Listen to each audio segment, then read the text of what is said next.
He had money, power, a legacy most men would envy, but none of it filled the quiet ache he carried inside.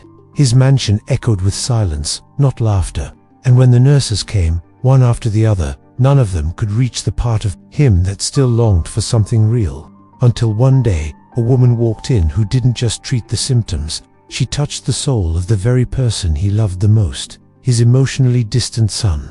What happened next wasn't just unexpected, it changed the meaning of family, forever. Enjoy the story. The day she arrived, no one expected anything different. She looked like any other nurse, calm, professional, polite, the kind that knows how to fold hospital corners and keep a chart organized. But what no one saw coming was the way she noticed things no one else did. She didn't ask how my grandfather was feeling. She asked what music he used to dance to. She didn't stare at his chart. She watched his hands tremble when his son walked into the room. She wasn't there to treat a body. She was there to understand a man. And for the first time in a long time, my grandfather didn't push someone away. He listened. He asked her to stay a little longer. And that was new. At first, my father didn't care. He'd grown cold over the years, the kind of man who kept emotions folded tight like suits in a drawer. He'd visit my grandfather out of duty, not love. Their relationship was a schedule, not a bond. Sundays at 4 p.m., 20-minute visits, one uncomfortable hug at the end. So when this new nurse started asking my father questions, personal ones, he recoiled. He wasn't used to being seen, especially not by someone who didn't flinch at his sharp answers or tired sarcasm. But she didn't walk away. She stayed. And slowly, he started showing up 5 minutes early, then 10. Then one day, he didn't look at the clock at all. No one knew, not even my grandfather, was that my father had been carrying a wound deeper than anyone realized. Losing my grandmother shattered something in him. She was the light in their house, and when she passed, my father stopped believing in warmth. But this nurse, she didn't try to replace anyone. She simply honored the silence, respected the pain, and gently reintroduced laughter. I remember walking into the room and seeing my father laugh. Not a polite chuckle, but an honest, deep belly laugh that made my grandfather close his eyes in disbelief. That was the moment. That was the miracle. And it was only the beginning.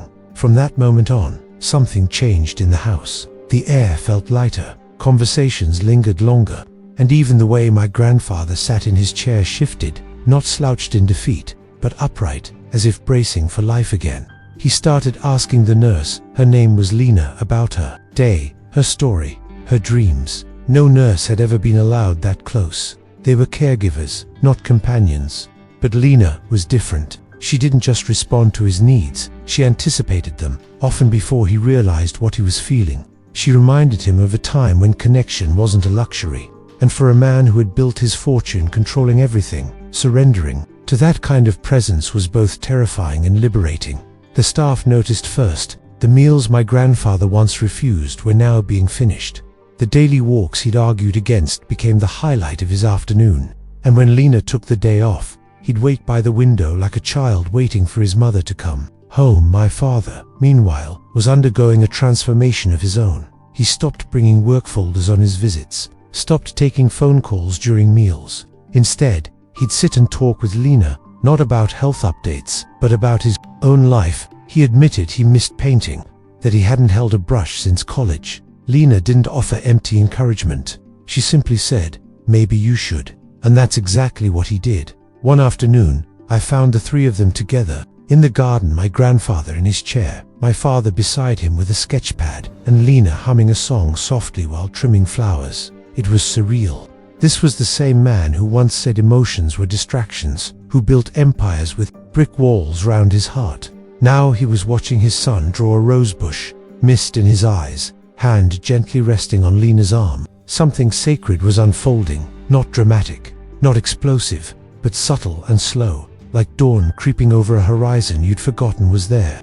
And even though no one said it out loud, we all knew she had brought something back we thought was lost forever. Something simple, something human. It wasn't long before my grandfather started telling stories again. Not the usual ones about business deals or lavish trips, but the kind that had dust on them, the ones hidden beneath decades of pride and pain.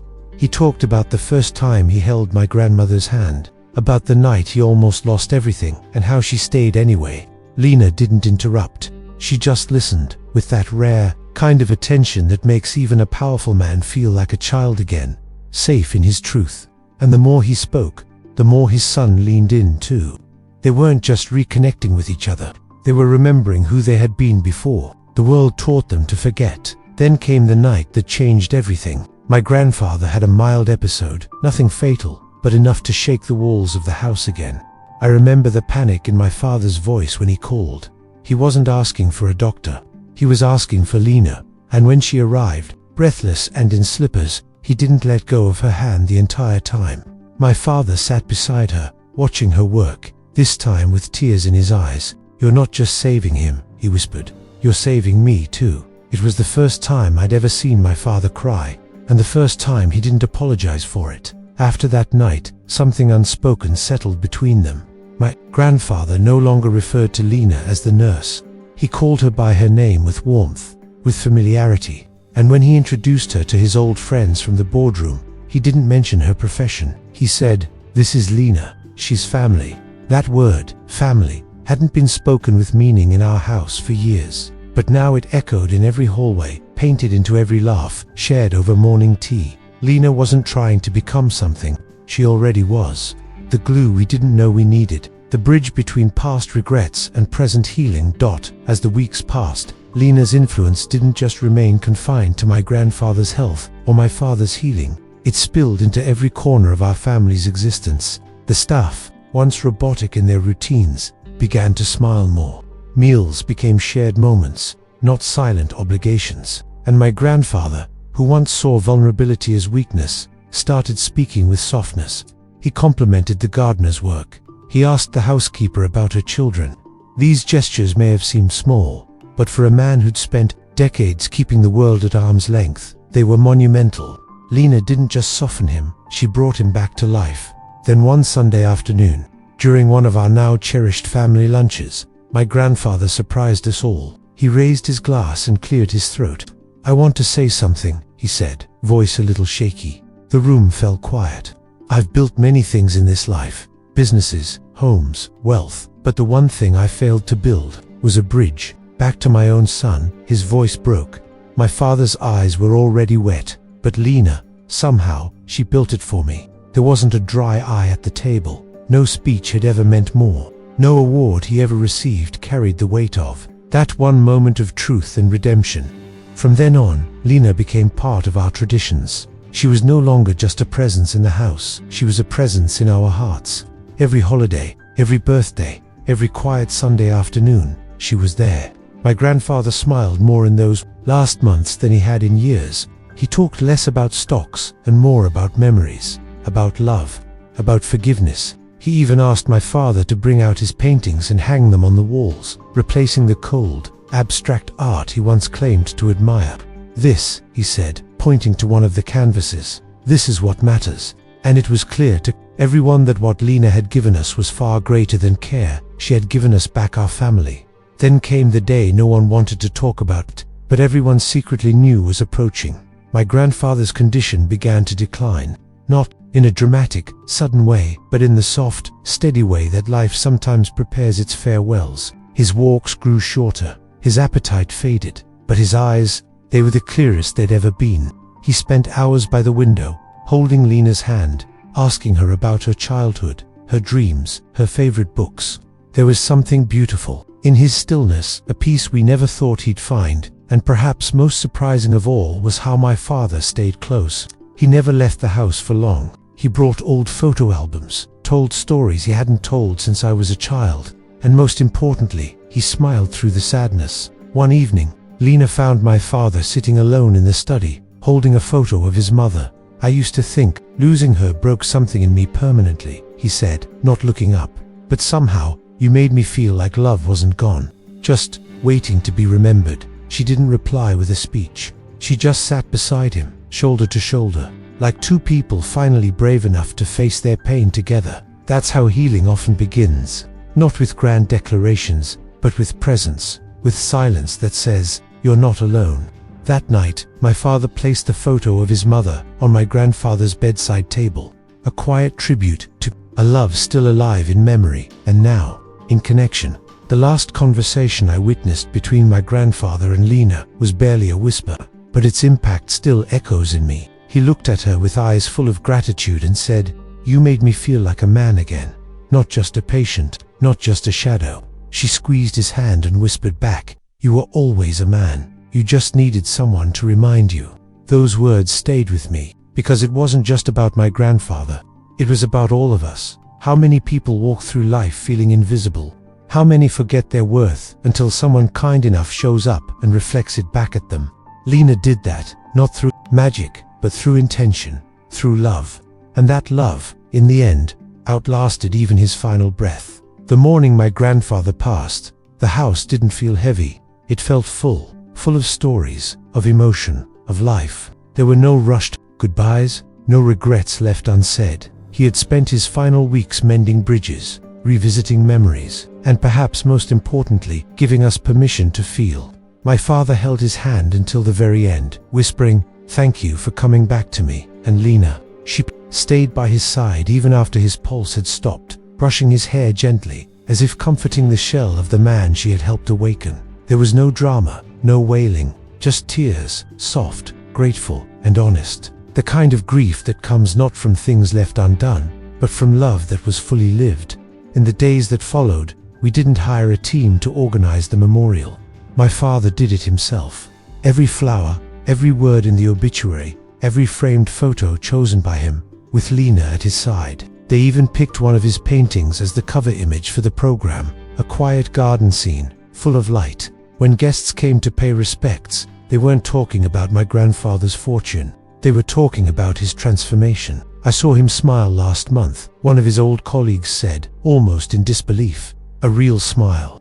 Another whispered, "He held my hand when I told him about my wife's cancer. I never imagined he had that in him." Lena heard every comment with grace but never took credit. She'd just smile and say, "He did all the work. I was just there." It was after the memorial, while we were cleaning up the garden, that my father finally said what had been sitting on his heart. "I want to keep her in our lives," he told me, "not as a nurse, as part of this family." And with a look I'll never forget, he walked over to Lena, paused, and asked her the question that changed everything again. "Would you stay? Not because of duty, but because we need you. I need you." Her eyes welled up, and for the first time since my grandfather's passing, she let herself cry, not out of sadness, but out of relief, of belonging. That moment didn't feel like an ending. It felt like the start of a new chapter, one where love was no longer a memory, but a living presence in our home. Weeks turned into months, and Lena's place in our lives became something none of us questioned. She was simply there, not as a reminder of grief, but as a bridge to joy. My father began inviting her to art galleries, to family dinners, even to quiet weekends at the lake house where we used to go when Mum was alive. It wasn't romantic at first, it was human. Two people healing side by side, holding space for each other's wounds without rushing them closed. And yet, something undeniably tender bloomed between them. A softness in the way he poured her tea, a glance that lingered a second too long. The laughter that returned, unforced, full of history and hope. For a man who had once built walls to keep emotion out, my father was finally opening the door. I remember the first time I saw them dancing in the kitchen. Music, low, feet awkward, but smiles real. My father, the man who hadn't touched a woman since losing my mother, letting himself be seen, vulnerable, present. Lena didn't treat it like a triumph. She treated it like a gift. She didn't try to own his healing. She simply stood beside it, hands open, heart steady. That's what love looked like now. Not the fireworks of youth, but the quiet consistency of showing up again and again, even when it hurt. Especially when it hurt, and through it all, my grandfather's presence remained, not as a ghost, but as a thread woven into everything we were building. His story had become the soil where something new could grow. On what would have been my grandfather's birthday, we held a small gathering, just family, no speeches, no fanfare, just memories. My father lit a candle by his photo and said, "He gave us his last breath, but he also gave us a second chance." Then he turned to Lena, "And you gave us both." She tried to object, to shift the attention, but none of us let her. Because we knew, without her, none of this would have happened. Not the healing, not the laughter, not the love. She didn't just walk into our home that day as a nurse. She walked in as an answer to a prayer none of us had dared to speak aloud. And somehow, in choosing to stay, she became the heart we didn't know our family was missing all along. Eventually, Lena moved in, not because anyone asked her to, but because it felt right, natural. Her things blended into the house, not like a guest, but like someone who had always belonged. Her laughter echoed through rooms once filled with silence. Her presence softened even the sharpest corners of our past. I saw my father come alive in ways I never imagined. He began painting again, not just as therapy, but with purpose. He held small exhibits at local galleries, and every time someone asked about his inspiration, he'd glance at Lena and say, "She reminded me that beauty still exists." And just like that, the man I once feared would die with his emotions locked away was now overflowing with life, with color, with gratitude. But perhaps the most profound moment came on a quiet afternoon. A year after my grandfather's passing, my father took me aside, his eyes steady but emotional. "I want to propose to her," he said, "not to replace anything, but to honor everything she gave us." I was speechless. Not because I didn't expect it, I had seen the love between them bloom like spring after the longest winter, but because I realized how far we had all come. We weren't just healing from the loss of one man. We were becoming a family again, a real one, not tied by blood alone, but by love, by growth, by the choice to show up for each other through it all. The proposal was simple, just like everything Lena appreciated. My father knelt in the same garden where he once sketched roses by my grandfather's side. He held out a modest ring, not flashy, but full of meaning. "You healed my father. You helped me find myself. Will you help me build the rest of my life?" Lena didn't cry at first. She laughed, that joyful, bright, unmistakable laugh that had first broken through the silence of our home. And then, with tears running freely, she nodded, yes, 1,000 times yes. In that moment, I saw everything my grandfather had hoped for finally taking root. His story didn't end with death. It was still unfolding through love, through legacy, through Lena. Their wedding wasn't grand or extravagant. It was held right there, in the garden my grandfather had come to love during his final days. White chairs arranged in a circle, soft music playing from an old vinyl player Lena had brought from her childhood home. The guest list was small, only people who mattered, people who had witnessed the transformation, people who understood that this wasn't just the beginning of a new marriage, but the continuation of a redemption story decades in the making. My father stood at the altar, not with the stiffness of a man unsure of love, but with the ease of someone who had finally forgiven his past, who had made peace with grief, and was now ready to welcome joy, without guilt, without hesitation. As Lena walked down the aisle, there was no tension, no performance, just love, raw, unfiltered, radiant. She wore a simple dress. Her hair pinned up the way my grandfather once said, made her look like someone out of an old movie, and around her wrist, a bracelet he had gifted her during his last month alive, a small token with an even smaller engraving. "Thank you for giving me back my son." When she reached my father, they didn't just exchange vows. They exchanged promises layered with history. "I vow," my father said, "to never again walk through life with my heart in hiding. You showed me how to feel again. Now I choose to feel it all with you." During the reception, I caught my father sitting alone for a moment, looking at the stars. I joined him, and we sat in silence before he spoke. "You know," he said, "I used to think my father only taught me how to be strong, but in the end, he taught me how to be soft." He let Lena in, and through that, he let me in too. I nodded, because I understood. Our family hadn't just been restored, it had been reborn. Not with noise, not with wealth, but with connection, deep, honest, human connection. And in that quiet night, under a sky full of stars, it became clear. The story wasn't about death, or money, or even healing. It was about love, the kind that finds you when you've almost given up looking, the kind that saves everyone it touches. Years passed, and life settled into a rhythm none of us took for granted.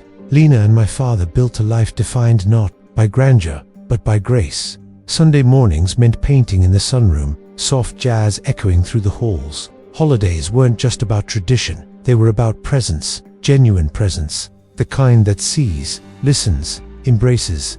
Lena never tried to take my mother's place, nor did my father ever ask her to. What they had was something entirely their own, born not from the absence of pain, but from the choice to walk through it together. And in the center of it all was the quiet memory of my grandfather, not looming over us, but gently guiding us forward with the legacy he unknowingly left behind. Lena eventually opened a small care center in town, one unlike any we'd ever seen. It wasn't just for the elderly, it was for families, for healing, for reconnection. She called it the Garden Room, after the place where everything changed. My father volunteered there, teaching art classes for patients and their children. People came not just for medical support, but for emotional refuge, for the chance to breathe again. And every time someone asked Lena how she found the strength to build something so meaningful, she'd smile and tell the truth. It all started with one man who thought he didn't need anyone, and a second who didn't know how much he still cared.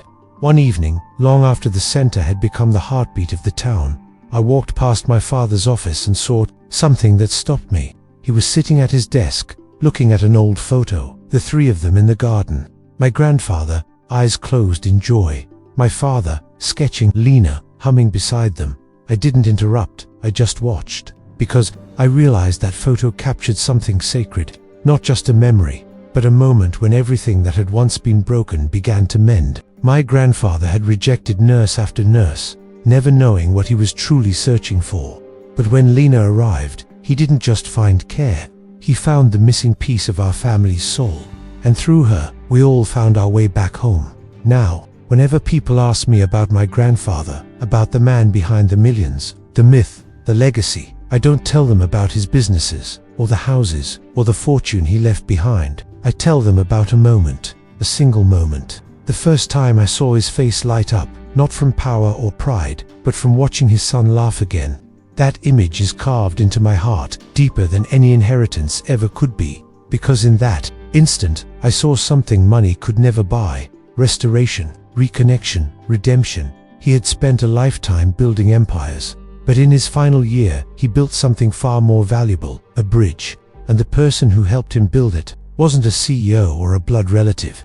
It was a nurse with a steady voice and a listening heart. Lena often says she didn't do much, that she was just in the right place at the right time. But those of us who lived through it know the truth. She didn't just step into our home, she stepped into the middle of our unspoken grief, our generational silence, our unresolved hurt, and she stayed, even when it was hard. Even when my grandfather pushed her away, even when my father shut down, she stayed, and through that commitment, she showed us all what love really means. Not the flashy, cinematic kind, but the daily, deliberate kind. The love that listens without fixing, that holds space for anger and fear and longing, and chooses to stay anyway. Years later, when my own children ask about the framed painting in our hallway, the one with the rose garden, the old man in the chair, the younger man sketching beside him, and a woman trimming flowers nearby, I tell them, that was the moment our family began again. I want them to know that wealth means nothing if it doesn't lead to connection. That legacy isn't built in boardrooms, but in living rooms and late-night talks and hands held during hard times. My grandfather left us many things, but his greatest gift wasn't measured in dollars, it was measured in healing. In Lena, in love, and for the rest of my life, I'll carry that story, not as a memory of what we lost, but as a reminder of what we almost missed, and were blessed enough to find just in time. Sometimes, I sit on that same garden bench where everything changed and close my eyes, just listening, the wind through the leaves, the echo of laughter that once filled these walls. And in those quiet moments, I can almost hear my grandfather's voice, softer now, stripped of ego, full of humility. I imagine him saying what he never quite had the words for in life. I was wrong to believe that strength meant silence, that love was weakness. I see it now. I see what matters, and I smile. Because that transformation, that unraveling of pride and rebuilding of connection, is the most powerful legacy he could have ever left behind. Not in assets or estates, but in emotional inheritance, in the permission to feel, to forgive, to begin again. And Lena, she remains our compass. Years after the vows, she continues to be the steady heartbeat of our family. She reminds us to celebrate the ordinary, to listen more than we speak, to love without the fear of loss. My father, once hardened by life's disappointments, now wakes up early just to make breakfast with her, dancing clumsily in the kitchen to old songs neither of them remember the names of. They host dinners not to impress but to gather. They laugh at small things. They cry when needed. They live fully, honestly, and with open arms. And I've come to realize that what she gave us wasn't a miracle wrapped in magic. It was a choice to show up, to care deeply, and to never run from love, even when it's inconvenient or uncomfortable. Looking back, I understand now. My grandfather rejecting all those nurses wasn't stubbornness, it was fear. Fear of being known, fear of being seen in his most fragile form. But Lena didn't just see him, she honored him. And in doing so, she reminded all of us that healing doesn't come from force, it comes from presence, from consistency, from quiet compassion. That is what rebuilt our home. That is what gave my father back his voice. That is what gave me the courage to love without armor. And that, I believe, is the kind of story worth telling. Not because it's dramatic, but because it's true. Because somewhere out there, another family is waiting for their Lena. And maybe, just maybe, this story will help them recognize her when she finally walks in. To this day, whenever someone asks me why I speak of Lena with such reverence, why I call her the cornerstone of our family, I simply say, because she loved us when we were hard to love. Not when we were healed, not when we were grateful, but when we were broken, closed off, suspicious. She loved us anyway. And that kind of love, that kind of patience, that doesn't come from training or textbooks. That comes from calling, from divine timing. She arrived when our home was just a house, when our family was a list of strained obligations, and turned it into a sanctuary. She didn't just care for the sick, she resurrected the living. She made a tired man laugh, a guarded son open up, and a grandson believe in emotional inheritance. Sometimes I think about how things would have been if Lena never walked through that door. If my grandfather had rejected her like the others, if my father had never stayed long enough to soften. And the truth terrifies me, because we were so close to missing it all, to letting pride and pain keep us in parallel loneliness. But love, when it's real, finds cracks in the walls we build. And Lena, she didn't knock them down. She simply stood there long enough that we invited her in. And in doing so, we found each other again. Not the versions we had learned to perform, but the raw, aching, beautiful selves we had once hidden, even from ourselves. Now, every decision I make, how I raise my children, how I treat my parents, how I love my wife, is shaped by that year, that transformation, that woman. Lena showed me that love doesn't heal you with fireworks or fairy tales. It heals with presence, with staying, with reminding someone, every day, that they matter even when they feel they don't. My grandfather didn't leave behind just a will. He left behind a testimony, written not in ink, but in the changed hearts of those he once kept at a distance. And because of Lena, we read it daily, not in grief, but in gratitude. Not as an ending, but as the story that continues, through us, through love, through every hand we now dare to hold. And that story, it doesn't end in the garden, or with the wedding, or even with the memory of my grandfather's last breath. It lives on in the small, unnoticed moments, the ones that no one captures but that define everything. Like when my father catches himself humming a tune Lena used to sing while folding laundry. Or when my daughter asks why Grandpa tears up when she hugs him for no reason, and I smile because I know it's not sadness, it's presence. It's the echo of a time when he didn't know how to accept affection. Now overwhelmed by the simplicity of being loved without earning it. That's what Lena did. She turned a family of achievers and survivors into a family of feelers, of forgivers, of humans unafraid to break down and rebuild. Even the way we speak to one another changed. Conversations that once revolved around performance, achievements, promotions, numbers, now revolve around truth. How are you really feeling? Isn't a threat anymore. It's an invitation. And that emotional safety didn't come from therapy or force. It came from Lena's example. Her presence was the permission we never knew we needed. Permission to hurt, permission to heal, permission to let go of the versions of ourselves we created to survive and finally step into the ones we were meant to become. If love is a mirror, she held it up to each of us, not to show our flaws, but to remind us of our capacity to change, to connect, to begin again.